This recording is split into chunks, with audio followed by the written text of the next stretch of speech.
our guest. So if you would please welcome the host of the top-rated podcast called Podcasting Made Simple, and also the founder of podpros.com, a software company focused specifically on the podcasting industry, including this massively popular service called PodMatch. Please welcome to the show, Mr. Alex Sanfilippo. Welcome, sir.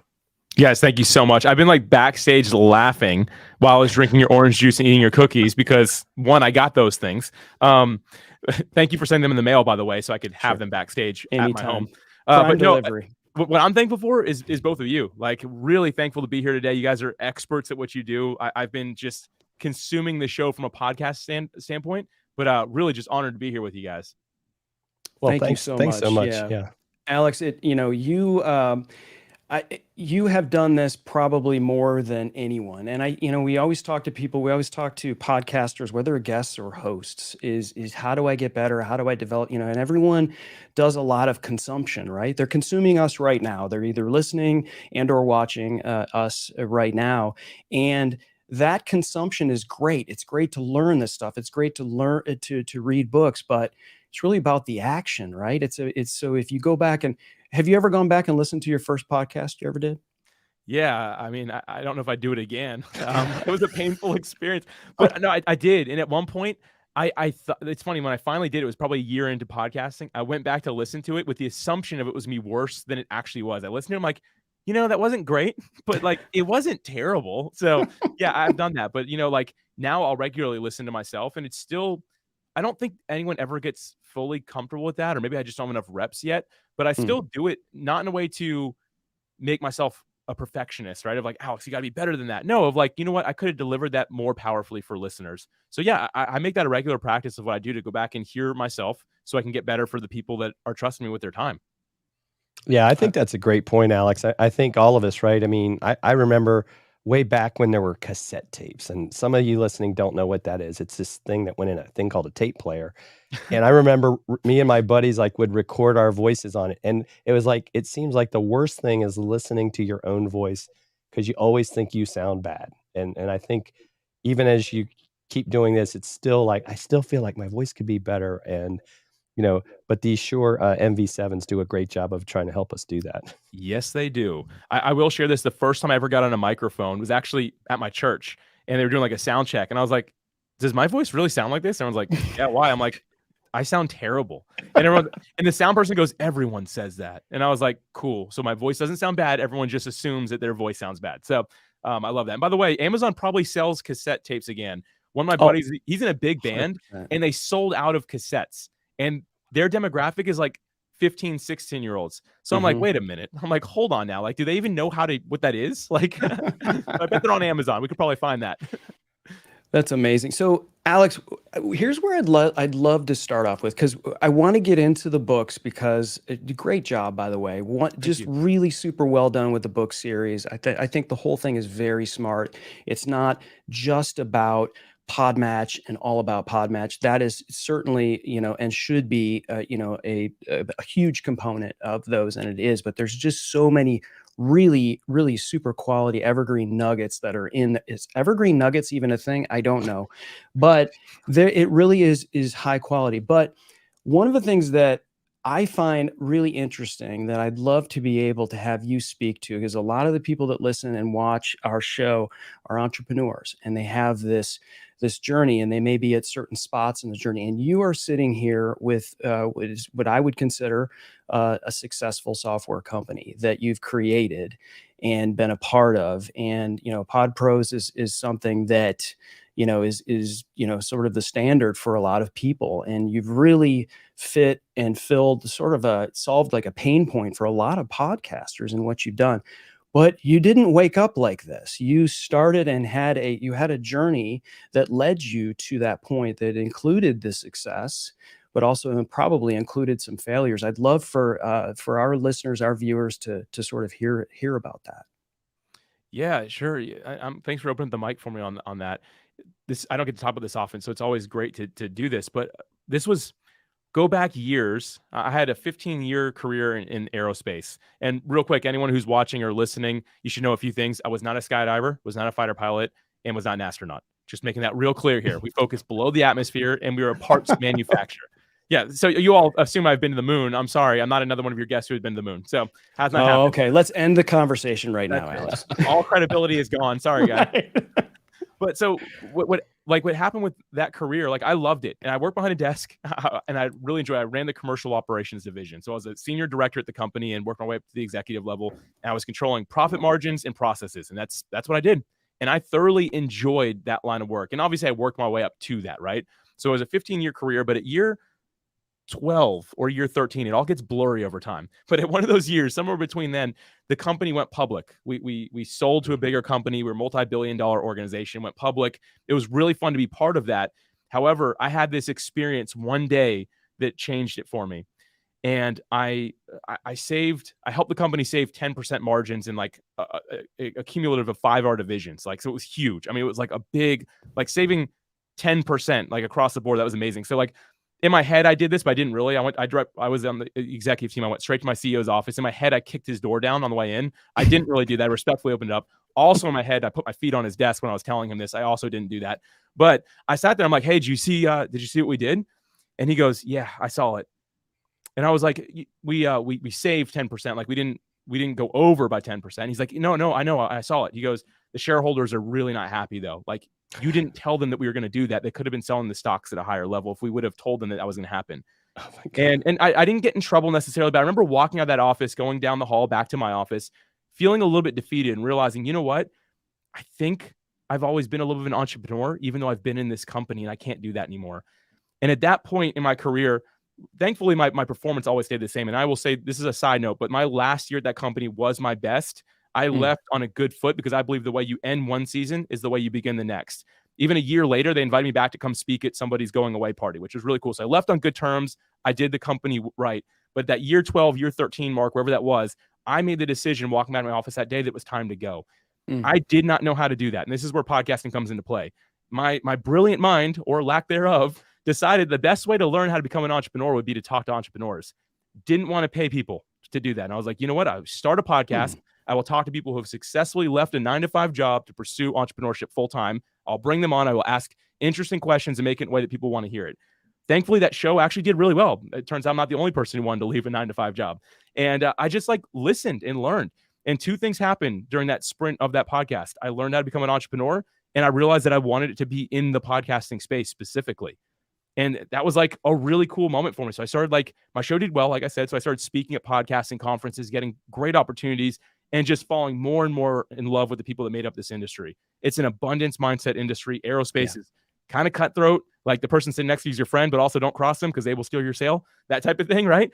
But like I just learned that like, man, this industry has so much room, so much abundance we can serve together. And ultimately, that's what led me to becoming a full-time entrepreneur. It was both podcasting and just really learning that craft and what it looked like.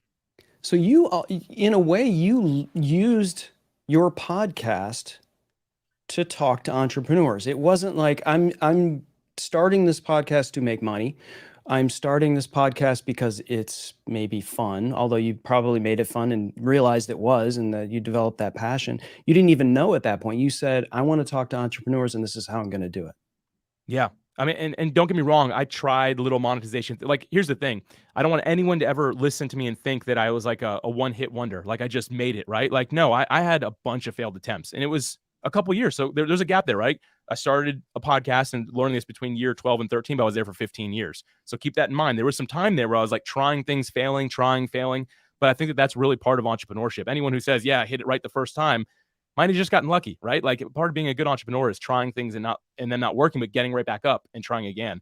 And so, yeah, I tried things along the way, but the podcast was, again, that connection vehicle and that learning hub for me. Like I made it a point to read a host book if I was going to interview them. And that gave me pressure of like, I'm interviewing them in 4 days. I got to read this whole book, right? And I can learn and grow from that. And it was my primary learning vehicle of the time. How did you turn the page there from these failures? You're talking about multiple failures through here. What kept you driven through all of that? Yeah, I don't know what necessarily kept me driven other than the fact that I knew I wanted to I wanted to create something. I wanted to be that entrepreneur. And I can't even really explain it. Like I believe we're all created beings, and as created beings, we all have some desire to create. whether that's in an organization, whether that's just some hobby for fun. But for me, if I go back to my childhood, and this is not to put myself down at all, like I'm not naturally good at a lot of things. Like I wasn't a good athlete as a kid. I wasn't even good at video games. And like you hope to get one or the other, right? But I wasn't a smart student. All my brothers are musicians. I can't clap on beat.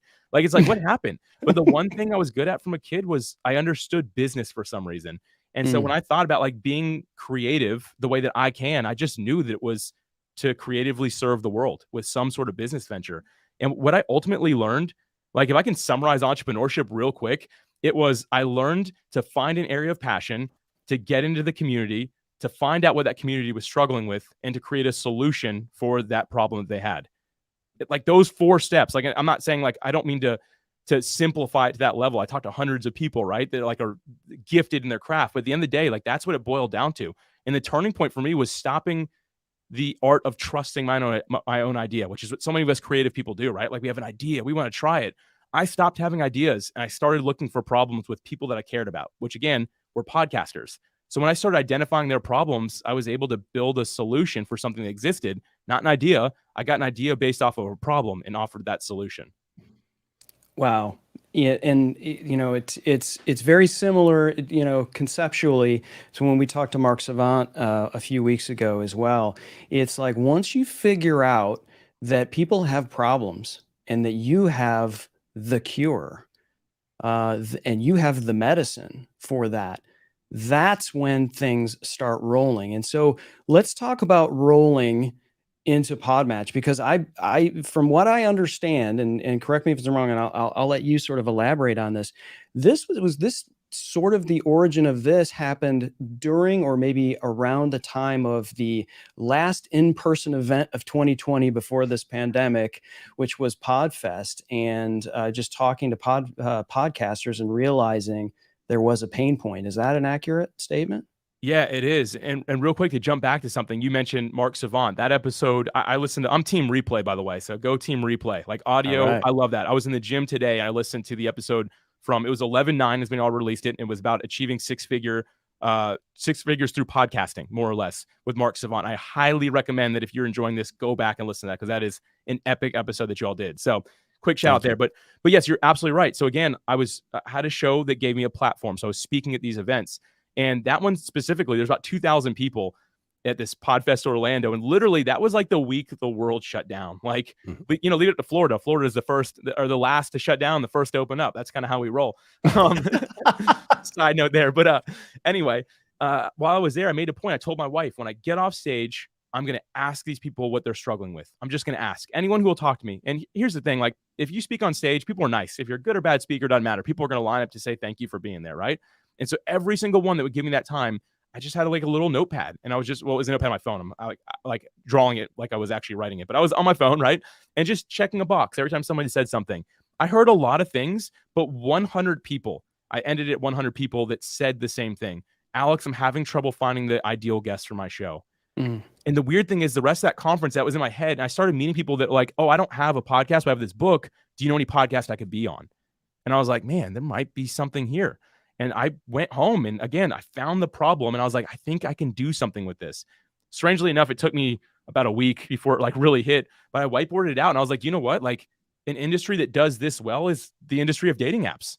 It connects people that might be interested in each other together. I'm like, what if we could connect a guest and a host based off of their expertise and what they're interested in having on their show?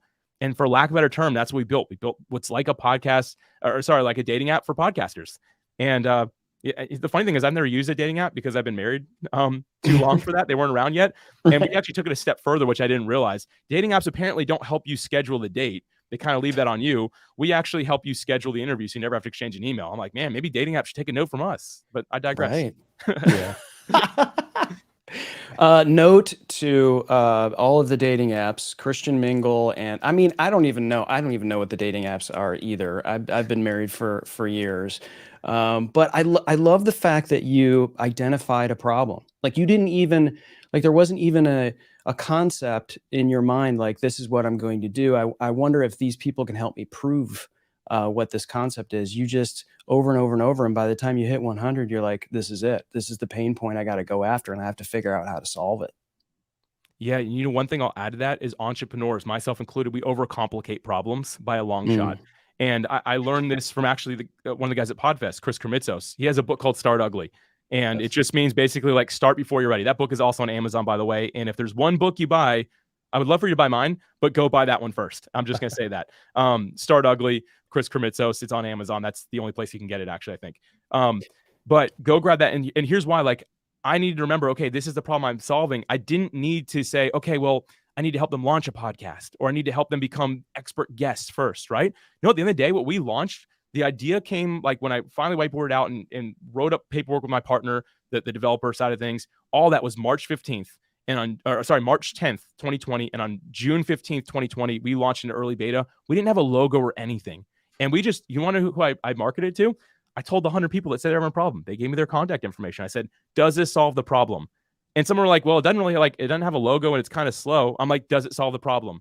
Yeah, it does. I'm like, perfect. Now we can focus on continuous improvement. Let's make it better. But before we added more features, we want to make sure that it actually was a pain point that was worth solving, because some entrepreneurs, they'll go like way big. And the problem is when they go back and be like, here, I solved your problem. Some people might be like, oh, well, I just like to complain. I don't really want to do anything about it. Right. Like, and so don't spend too much time and money on it before you really validate the fact, again, like making sure, is this really going to solve the pain point? And am I doing it at the smallest level? Do you think Alex, I love this. Go ahead, Jim. Yeah. Yeah, I love this too, because this is something that Chris is, he knows I'm really excited about this term. And I don't know if Chris invented it, but I always give him credit. What we're doing right now, right? We're live solving people's problems. We're not selling, we're solving. And I think that what you've done is, you've helped people solve this problem of how do we find those good guests? Or, if we're a guest, how do I find those good shows that want to share in my message that, because ultimately it should be a win-win situation. It shouldn't be one wins and one, is kind of the slave to it. So I love how in these two books, we kind of see both perspectives, right? And Chris, you bring this up a lot too, is sometimes when people come to you as a podcast consultant, and Alex, you may run the same thing, is like people say, well, I want to have a show. But the truth is that people don't always need a show, because what they really want to do is talk about their expertise, the thing that they want to help people solve. And so sometimes they're better off actually staying as a guest and not getting into the hosting side of things. I completely agree with this. As a matter of fact, I just spoke last weekend at a conference, and one of the first things I said, because I was talking about starting a podcast. That's what the topic they had me do. The very first thing I said is, maybe you shouldn't start a podcast. And I just paused. People were like looking around like, what the heck? Is he trying not to speak? Like, what's this guy here for? And I said, what you should do is, okay, first off, invest a little bit. Like, even if you're just gonna be a guest, buy this Shure MV7, right? Buy some good earbuds to put in, buy like I use a Logitech 4K camera. Like, you guys have nicer gear than I do, but like my stuff is USB. I plug it in to a laptop and I'm done. Right. Like, and I love that. But I tell people, like, go be a guest first, invest in this gear. And here's the secret about this gear. In 2020, you could have sold it for more than you bought it for, but now you can sell it for what you buy it for. So if you decide you hate it, you throw it on like Facebook Marketplace or something like that. Like, it'll be gone like that for what you paid for it. That's just how this industry is. So fun hack there for you. But invest in it and go on a few shows. Before you start one, go on a few. What I've had people do is they've been like, okay, Alex, I'll give it a shot. They email me like, I freaking hate podcasting. Like, thank God I didn't waste 6 months trying to come up with my own show. Like, this is the worst ever. And I've had other people be like, this is so good, I don't actually need a show, because I'm like scratching the itch of talking the way I want to. I don't need the show. And then there's also that third category, right? Of people who are like, this is amazing, I'm starting a show. These people are already going to come on my show because now I have some built-in guests that are ready to go.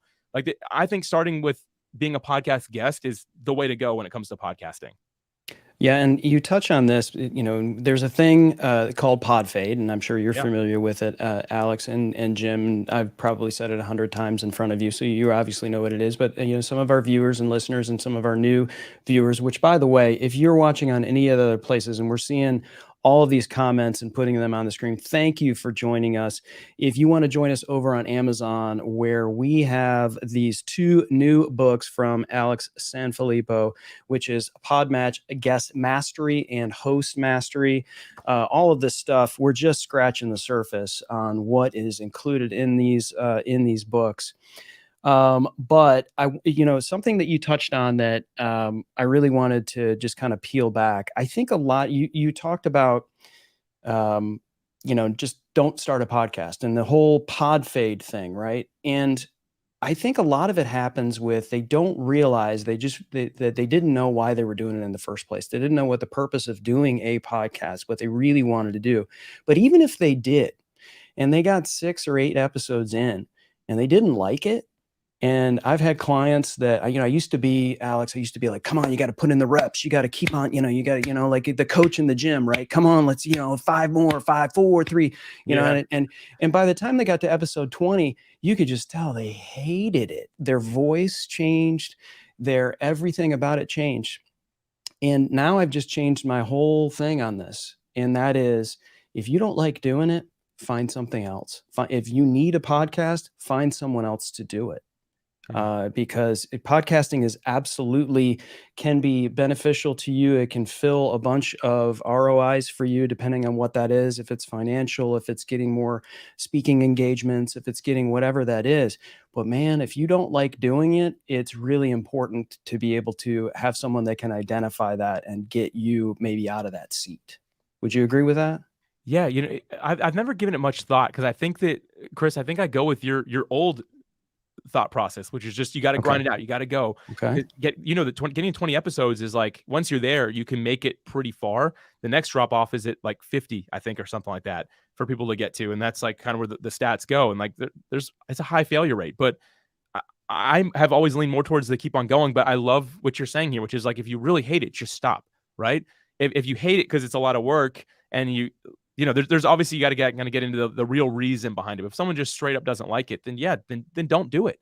There's other forms of creation, right? Like you can create online and be that creator and many other ways. You can dance on TikTok for whatever you want to do. But no, I think that's a really interesting thought that I have not thought about. Oh yeah, and Jim, by the way, you have like a TikTok channel devoted to your dances, right? Yeah.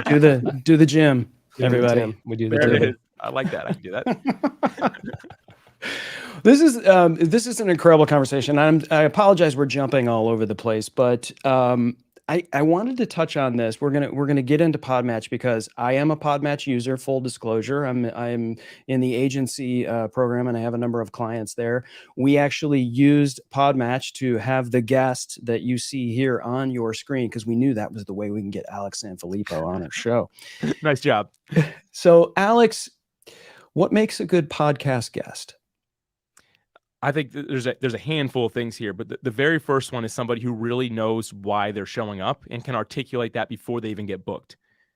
And sometimes, and I don't mean to be rude, but sometimes I find that coaches, more like general life coaches and stuff like that, they don't quite understand the reason that they're going on a show.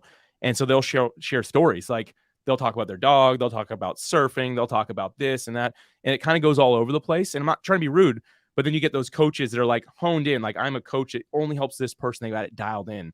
And then they'll share like on that one track the whole way, but in a way that adds value. And I'm picking on coaches. That goes for anything, right? But for that reason of like having that focus is why I've always liked authors, because if they have a book and I say, hey, we're talking about this book, they seem to stay on track pretty well because they hopefully know their book pretty well. And so for me, the very first thing is just for to be a good guest is to know why you're going there, to be able to articulate that so that when somebody says, hey, will you come on and talk about, you live in Jacksonville, Florida, talk about surfing. You can say, no, I don't really talk about that. I talk about building a business that you can enjoy, right? Like you can say that. And if you can tie it in, great, because it's a surfing business, why not? But my point is like they know their direction is the first thing. The next thing is one that I'm really working on is the ability to answer bad questions really well. And the reason I say I'm working on this is because the number one question every podcast guest gets asked is tell the listeners about yourself. You all didn't ask that, by the way. Like I said, Jim and Chris, you all are pros, but that is the number one question I've been asked. Tell the listeners about yourself. You get the wrong, like if you're a host and you get the wrong guest on, they're going to go for 20 minutes on that. And it's not going to be about anything that you want to talk to them about because they're going to talk about what they ate last week, what their favorite color is, right? Like everything. And so it's to answer those questions. Like a good guest can answer in a way that they say, how can I answer this in real time in a way that will direct the conversation back to where we want it to go versus just, well, I was born and raised in Jacksonville, Florida. I live here, but I don't surf because I can't stand up on a surfboard, right? Like these things don't get shared, right? But the thing is they have that direction. So again, they know what they share. They can answer those bad questions in a really good way. And the next thing is they can always return it back to the host. Like, they have to remember that, like, the audience is here. They might show up because of the guest, but they stay because of the host. And they have to make sure they can find a way to direct it back to them, not to make themselves look amazing. Like, oh yeah, Jim and Chris are all right, but let me tell you what I did on Amazon. You know, like, there's none of that. It goes back to the fact that, hey, you're here with Dealcasters. These are the best of the best. They can find a way to tastefully direct that back. There's a lot more things, but those are some of the main things I find that keep listeners engaged with a guest, because again, a listener is staying because they like the host. And when a guest is talking good about the host, that reinforces why the listener is there, in my mind. Well, you're doing it right now with us. I mean, it's like it almost, you're actually, like, even before you answered the question the way you did, you were serving us in this conversation, right? And as us being podcast hosts, who's bigger on your screen right now? It's not Jim Fuse, because he would make both of us invisible, by the way, Alex. Right. But it's you. You are the star of our show. Like, if these knuckleheads that are on the right-hand side of your screen showed up every week and we were big every time, it would get a little boring. So you've chosen to come to our house. You are our guest, right? You are someone. So when you have someone that's coming into your home and you know that they're coming, what do? You clean the house a little bit, maybe, you maybe, pull out those Entenmann's coffee, coffee cakes, that you got, not the day old ones, like the ones that just came out, like you've got somebody coming out, like the orange juice and cookies backstage. But delicious, by the way. Thank you. Yeah, of course. It's cinnamon. That's the secret ingredient that Jim's wife puts in that. So speaking of being a good guest, Podcast Guest Mastery as well as Podcast Host Mastery are available here on Amazon. And if you're not familiar how to get right here and continue to watch the show, pick up the books and that buttery smooth Shure MV7, come on over to Dealcasters.live, or you can come here and go to podmatch.dealcasters.live. But I'm going to read a little bit, or just not read it verbatim, but something that I dog-eared on PodMatch Guest Mastery here, Alex, was something from our mutual friend Mike Capuzzi,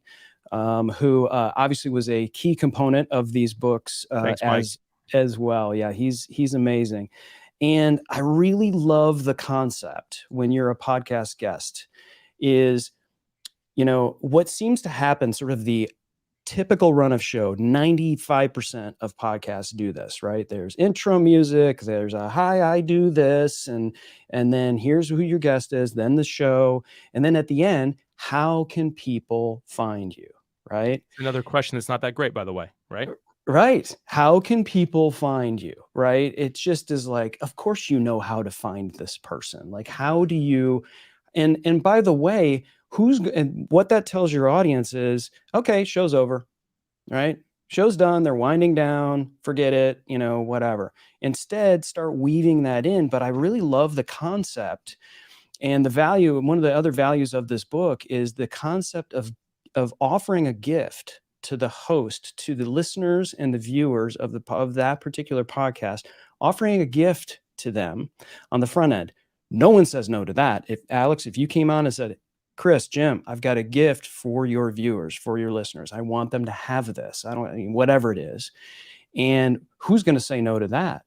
Well, that's going to be touched on during the course of the conversation. And in the book, it's got all of these people's gifts as examples that you can use on your show. I thought that was just a brilliant, brilliant concept that Mike brought up. And that's just one of like 30 different people on these two books that are giving you value for these things. So how did you come up with that concept of putting together these gifts for this book? And maybe if you could maybe speak a little bit more about Mike's approach. Yeah. So first off, everyone should know, like, I picked up these books. So it was community driven. Actually, they weren't my idea at all. As a matter of fact, members of our community approached saying, hey, we'd like to write a book about how we podcast guests. And they're like, we talked to some people that are podcast hosts and they want to write the same thing. And I was like, okay. I'm like, I don't know anything about books. Like, I know how to read them. That's about all I know. And they're like, well, there's a guy on PodMatch named Mike Capuzzi who knows this stuff. Can we introduce you? So I got introduced and he's like, hey, here's how I would approach it. And like, literally, I think I I spent 6 hours total working on these 2 books. That's all I did. And I'm very thankful for that because it was community driven, which is everything we do at Pod Pros. Like everything we do is by the community for the community. So it just furthers that mission and vision. The one thing I told Mike, I'm like, this has to add value. Actually, 2 things. Sorry. This has to add value. We have to find a way to make this worthwhile to anyone who picks it up. That's the first thing. And number 2, I said, I never want to make a single penny off of this. I'm like, anything that comes to me, I am donating. I'm going to pick the cause right now. And so we worked all that stuff out. I'm like, and those were the only 2 rules I put on it. And the thing is, I have these books all kinds of marked up. I'm like reading through them, like, dang, that's a good idea. So I'm like going through it. And one side note here, I gave my co-founder, Jesse Hunter, I gave him a copy of each book, and he started opening up and like, you know what, we could change the software so it could do this. And I immediately was like, give me these books. You're not allowed to read these books. Like, we got to stay focused, right? But at the end of the day, again, this is people that we consider to be we call it, PodMatch Guest and Host Mastery, because these are people that they've done very well as podcasters, but they've also done exceptionally well on PodMatch specifically. And they are just sharing the best tips for both sides of those things, like how to use that. And the thing is, they've added so much value that people buy the host book. They've like emailed them, be like, I'm only a host, but I bought the guest book too, so I could learn what it's like to be a good guest. Brilliant. It's just been so much value add, including to me as a person who's read through it, right? Like, I'm like, man, this is really good stuff. But at the end of the day, again, like it had to lead from value, and it had to really serve our community and be by and for our community. That was what was really important to me. Yeah, and I want to tell you too something, Alex, as someone that's been live streaming for over 4 years as a live stream host, and this is something we kind of talked about before the show. These books, even as a live streamer, gave me some ideas of how I can do a better live stream show. And so part of my question to you is, do you think PodMatch is possibly a place too where maybe live stream hosts want to consider either host or even the guest? Because I did notice that some of the people in the book are doing, they may not always be live, but they are doing a video podcast. And that is something that is growing. There's a big push, right? YouTube now has podcast.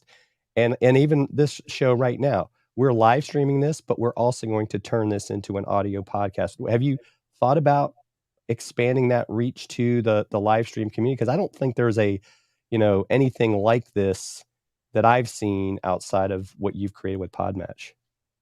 Yeah, it's first off, by the way, Team Replay. That's me. Once again, I listen to this show while I'm in the gym. That's when I listen. It's got the right energy, so it's not like making me tired while I'm working out. Because some podcasts, it's like, man, I don't want to work out anymore. I'm just gonna sit here, right? So, you guys have never made me tired by the way that you all do this episode. So great, this show. So great job. But I think that as a live streamer, you might as well repurpose it, unless it's straight up a visual thing. Like I'll do this, and for all the audio listeners, I'm showing off a water bottle. But if you're like, check this out. Do you guys see what this says on here? And look at the shape of this right here. It's got this here. What I just did, just sing, anyone who was listening on audio has no idea what just happened. And again, I was just showing off a water bottle that's not that fancy. It's probably on Amazon though. But anyway, the point is, if you are not doing something like that specifically, you can easily repurpose it to audio. And I always say audio first. My mind's hey, produce whatever you're doing for audio first. Now, if you're a live stream, that is totally different. But your guys' show, I've never listened to the audio version of it, because that's how I listen, and felt left out. I've never had that happen, been oh man, I wish I knew what they were talking about. That just hasn't happened. And so you all do a good job with that. And I think that for anyone who's live streaming, who can find a way to say, you know what, can I have audio in mind? The best way I've actually found to do this, and this maybe takes it really extreme, pretend like you have people that want to consume your content that are blind. If you think about it that way and keep those people in mind, because you may actually have some of those people, if you can keep them in mind, you can do a good job converting whatever you have to a podcast. And I know some people that are really they will describe a water bottle that I'm holding again, but they will do it in such a way that when you listen to an audio, you feel like you can see it.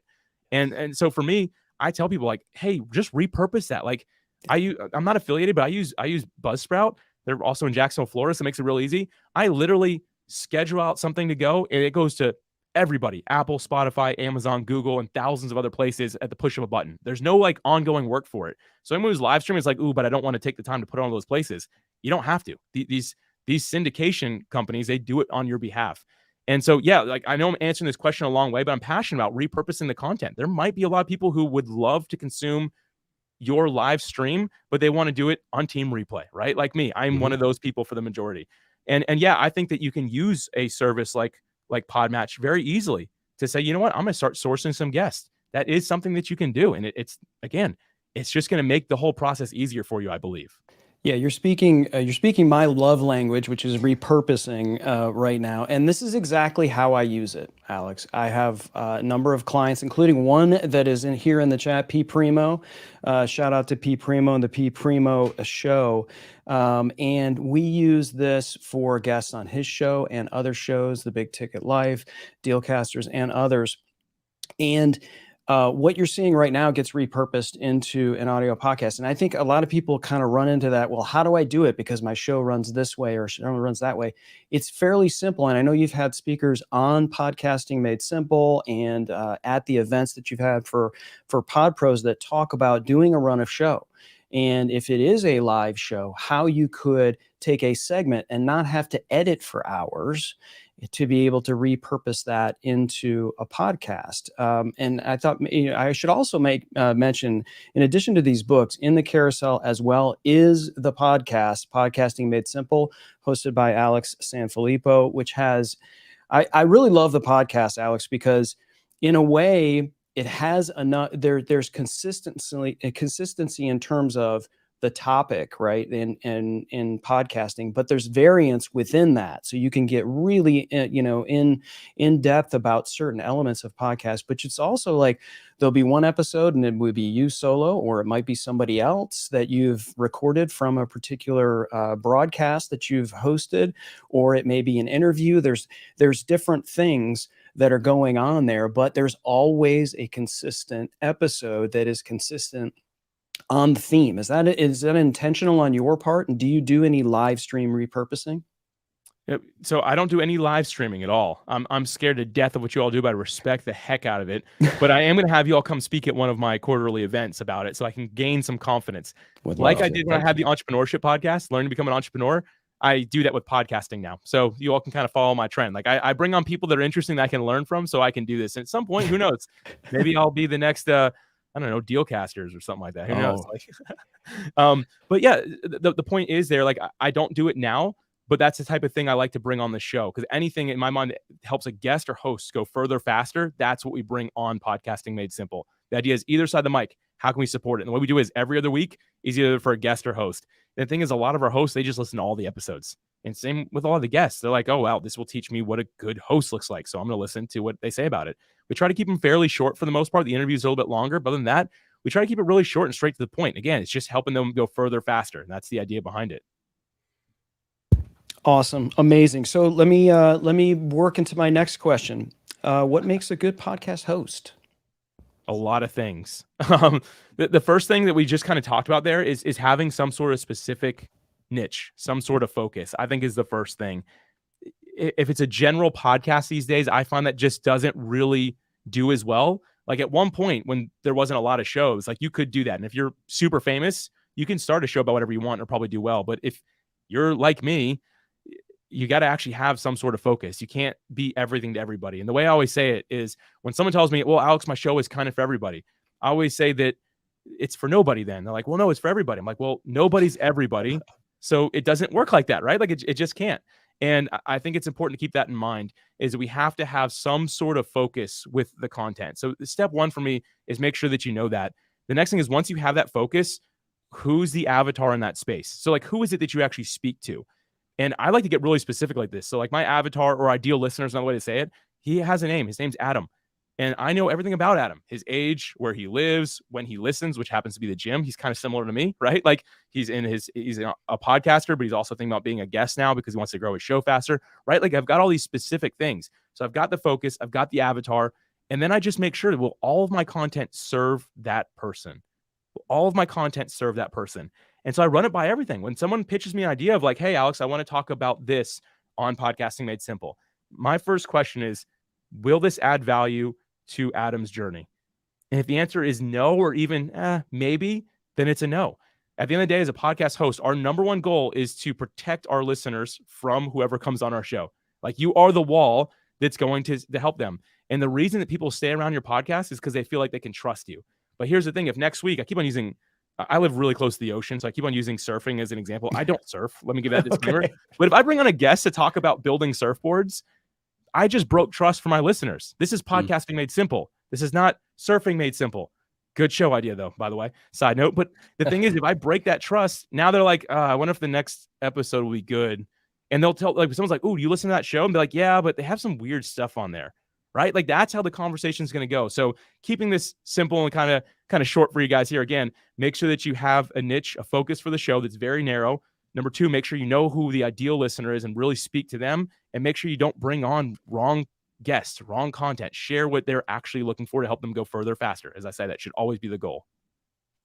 Yeah, so important. I think too, one of the things I got out of the books as well is it's okay to say no, right? Yes. Don't think just because, oh, all these people want me to be on their show or all these people want to be on my show that you need to accept them. You really need to do your homework. And one of the things that Chris and I both do, whether it's for this show or other shows we work with, is, people are looking at, in a sense, your portfolio. Has this person been on camera before? What do they sound like? That gets talked about by several of your contributors to the books, is like, you need to know this up front, because if the person doesn't have the energy, the show is going to be horrible. And then the question is, do you even, put it out there? I mean, you just, gave away a part of your life you're not going to get back. And so it's just like in business, right? We shouldn't say yes to everybody that says they want to work with it. It's the same thing, whether you're a guest or whether you're a host. You deserve to, reach out. If anything, you're going to reach out to those 5 people that are better than you, that are going to make you better, I think. Jim, what you just shared is so insightful. Can I add something to real quick? Yeah, absolutely. I'm a people pleaser. I'm just gonna level with you guys. Like, I'm a people pleaser. And at first, when people started asking to be on my show, at first I was honored, right? And then it was like, whoa, there's a lot of people now who want to be on my show. I'm like, I'm so thankful for that. But I really struggled with, like, how do I say no when I know it's the wrong fit?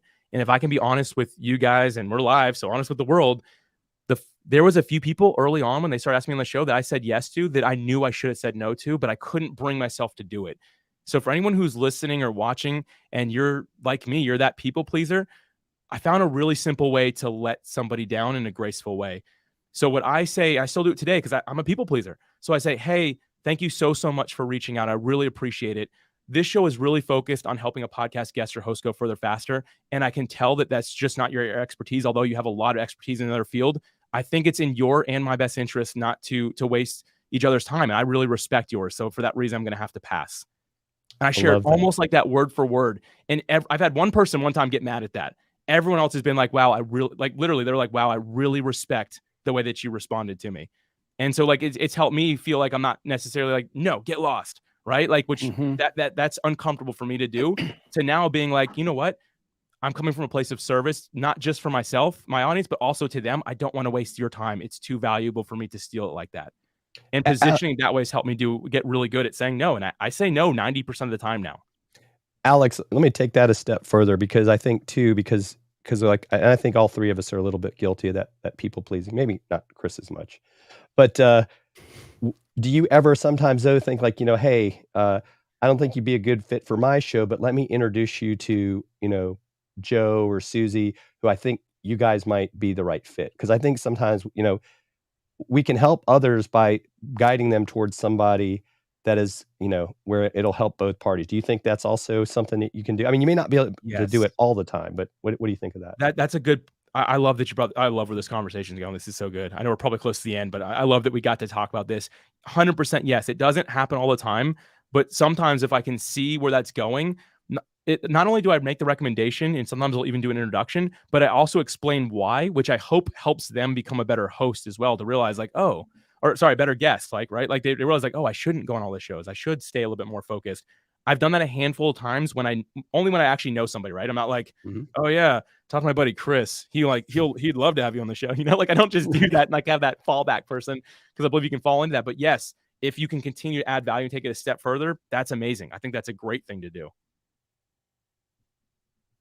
So back to the host thing. I referred to Mike Capuzzi in the podcast Guest Mastery, but now we're talking about podcast Host Mastery. And by the way, if you are watching, and there's a ton of people here on Facebook, YouTube, LinkedIn. Thank you for joining us. And we have a lot of new viewers who are chiming in. You've got a lot of fans. You brought your fan club with you. I call them, Alex. they're community members. I just have community that I'm part of. That's it. I love it. Thanks for We being here, appreciate everybody. it. We'd love if you came over and to Amazon, where these books are available, as well as a lot of the stuff that Alex uses day to day in his entrepreneurial journey, and including those earbuds and his lighting, and as well as these two great books here. Just go to podmatch.dealcasters.live. It'll bring you right here to this show on Amazon. And thank you, Robin and Woojin, who also followed us, and Marion Abrams, who we are huge fans of, Grounded Content Podcast, as well as following. So if you do come over to Amazon, please smash that follow button. And every time, I don't know if you knew this, Alex, every time someone follows Dealcasters on Amazon, a Blue Yeti gets its wings.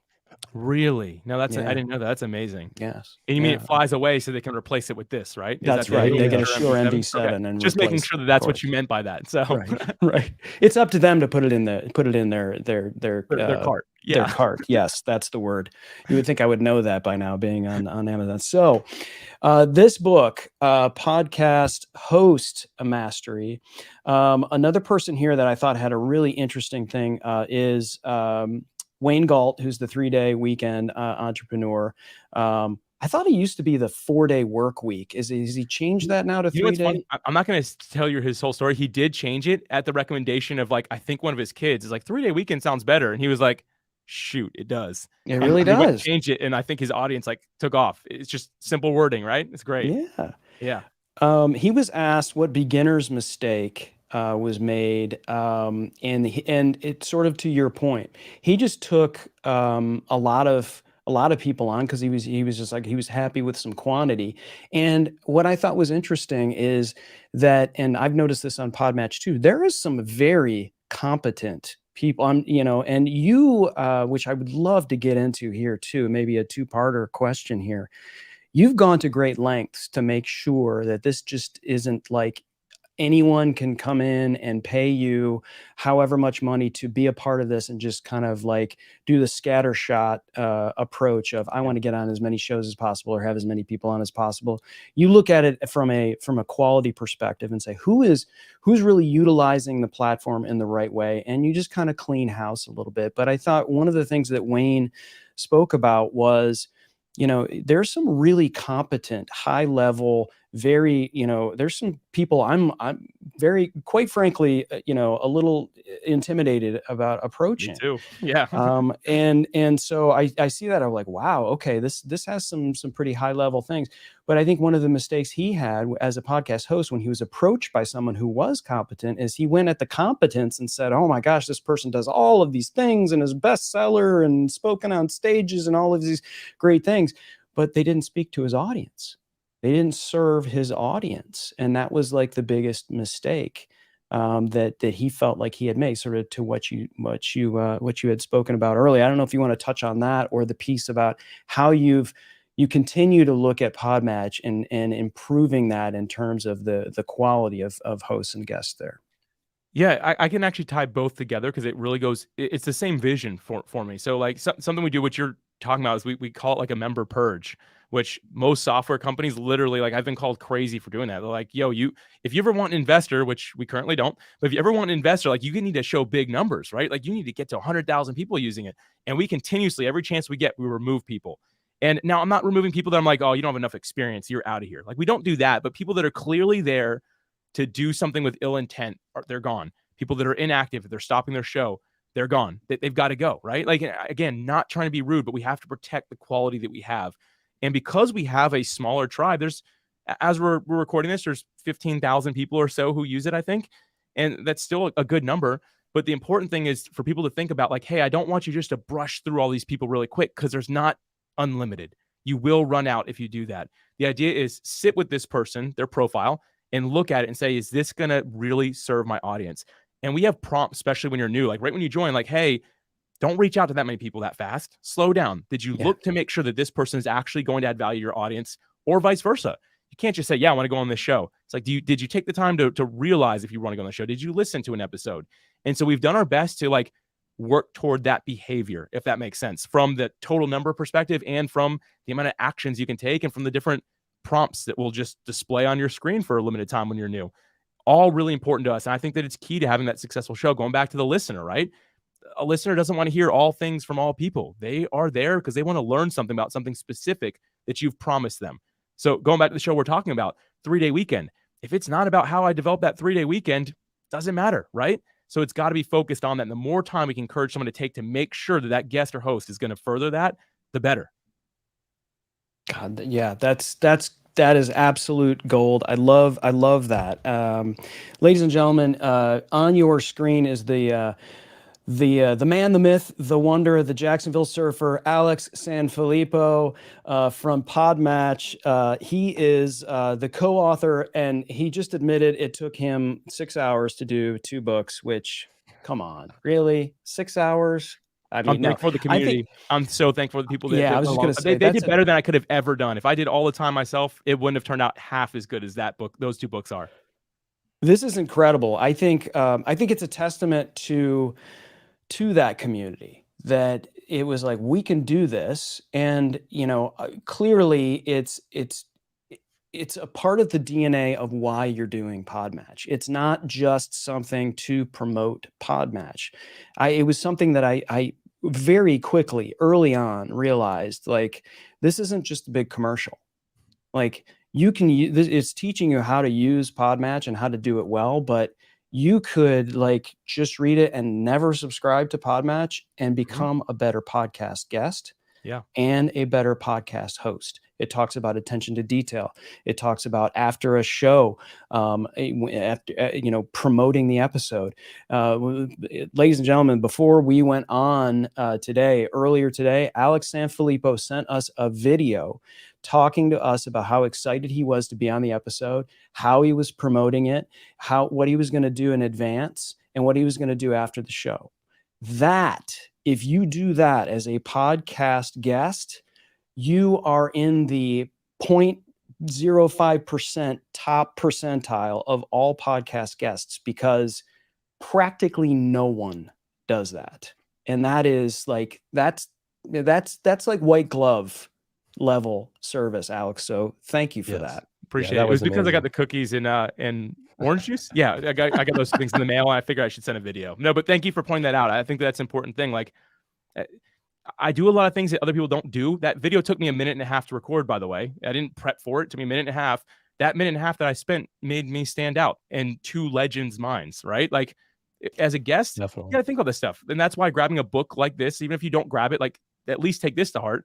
Doing these little things make you stand out. And again, I'm not saying like I barely put any effort into like sending that video, but it wasn't like 4 hours of my time. It was 1.5 minutes of my time right before I walked out to go to the gym, right? Like, it worked out just fine though. It's a personal touch one, and it's funny. I've done this sometime on LinkedIn.